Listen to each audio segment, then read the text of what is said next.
Alô, irmãos e irmãs, Pai seja com todos nós, né? Nesse dia 12 de outubro de 2020. E graças a Deus por isso, né? Por tudo aquilo que Ele tem feito nas nossas vidas. Vamos dar graça ao nosso Deus por Jesus Cristo, né? E vamos continuar aí com a nossa pequena meditação diária, né? Estamos aqui no capítulo 48 de Isaías, né? E vamos ler aqui hoje, começar aqui a ler o versículo 18, né? Versículo 18 do capítulo 48 de Isaías, que diz assim: Ah, se tivesses dado ouvidos aos meus mandamentos, então seria a tua paz como o rio, e a tua justiça como as ondas do mar. Né, irmão? Então isso aí, ó, mais uma lamentação, né? Do nosso Deus, usando aí o profeta Isaías, lamentando, né, o descaso e o desprezo, né, daquele povo que foi libertado da sua escravidão de uma maneira, né, tão misteriosa, né, de uma maneira tão forte, com muita força, né, sem eles terem que fazer nada a não ser crer, né. Só isso mesmo que Deus estava pedindo para eles: crede em mim, olhe para mim, né, e vocês vão sair aí da escravidão. Então vamos aqui no capítulo 49, no versículo 6, o capítulo 49 vai falar de quem? Do Senhor Jesus, né? Servo do Senhor é a luz dos gentios.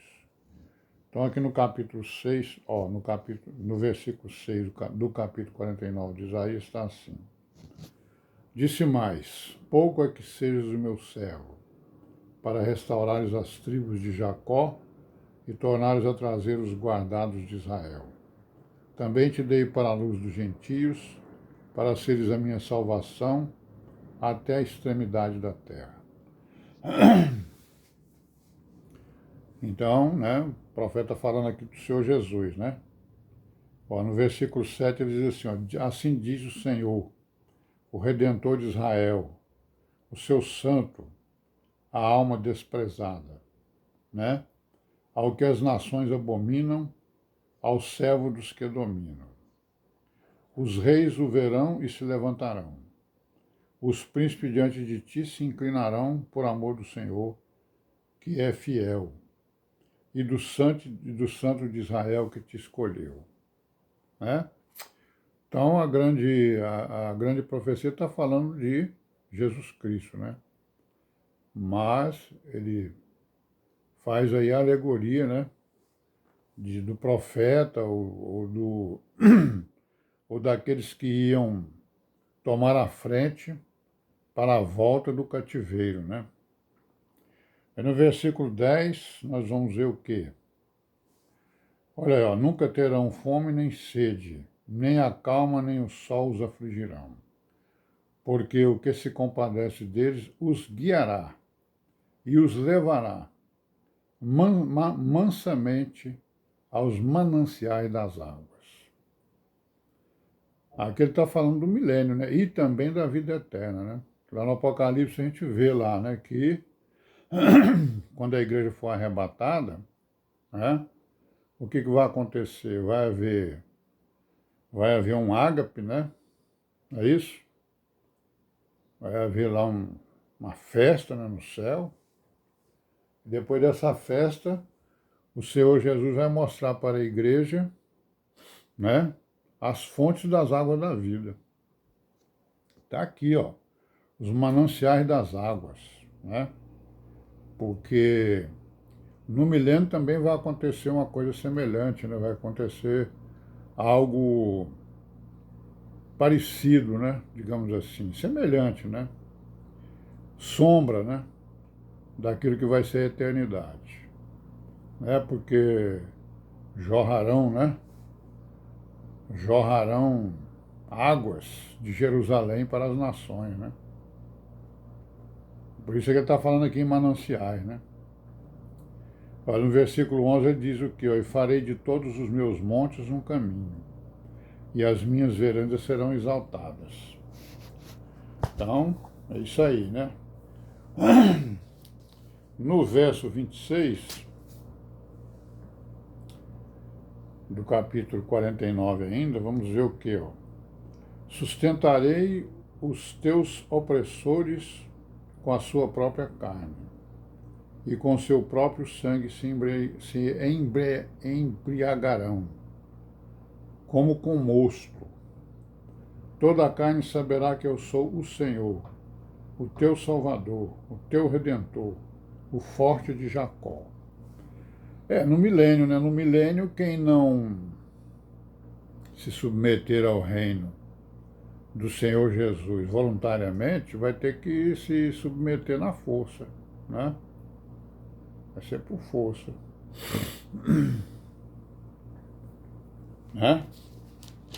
E aqui, voltando aqui para o versículo 2 do capítulo 49, nós lemos aqui o que, ó? Vamos ver o versículo 1 do 49. Ouvi-me, ilhas, e escutai vós, povos de longe. O Senhor me chamou desde o ventre, desde as entranhas da minha mãe, fez menção do meu nome. Fez a minha boca como uma espada aguda, com a sombra da sua mão me cobriu, e me pôs como uma flecha limpa, e me escondeu na sua aljava. Que coisa interessante, né, irmãos? Me escondeu na sua aljava. Então o Senhor Jesus é uma espada, é uma flecha, né? Que estava escondida na aljava do Deus Onipotente, né? Ou seja, ele estava nos lombos de Deus, né? Porque ele é a palavra do Deus vivo, né? Então ele é um filho totalmente diferente de qualquer outro filho da criatura. Porque ele era um filho que agia no Pai, porque ele é a palavra, né? Por isso é que ele é eterno, né? Porque não vamos poder imaginar que o nosso Deus Todo-Poderoso, em algum momento da eternidade, não tenha tido a palavra, né? Hein? Não é isso? A sabedoria, né? Esse é o grande mistério do Senhor Jesus. Ele é a palavra e a sabedoria de Deus, né? E, em outros textos, está dizendo que ele mesmo dizendo, eu sou a verdade, o caminho e a vida. Eu sou a verdade, o caminho e a vida. Isso é a palavra. E amém, né? E vamos para o capítulo 50, né? Capítulo 50 aí continua falando do servo do Senhor que é ultrajado e socorrido, né? Certo? No 51, ele vai falar da restauração, né? Então, irmãos, essa restauração, né? O povo de Israel teve várias restaurações em Israel, né? Várias. Por que restauração? Porque o povo saía do caminho, né? Ia por caminhos, por veredas tortas, aí Deus levantava alguém para que exatamente fosse restaurado a vereda certa, né?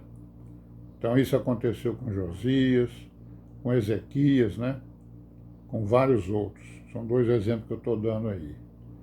Depois, quando eles foram, né, para o cativeiro da Babilônia, 70 anos depois eles voltaram, como nós vamos ver aqui. Então houve também a grande restauração, né? Então foram várias restaurações que tiveram, umas pequenas e outras grandes. A maior delas foi a restauração do cativeiro de Babilônia. Então ele está falando aqui no capítulo 51 da restauração e salvação de Israel, né? E aqui no versículo 8 nós vemos o quê?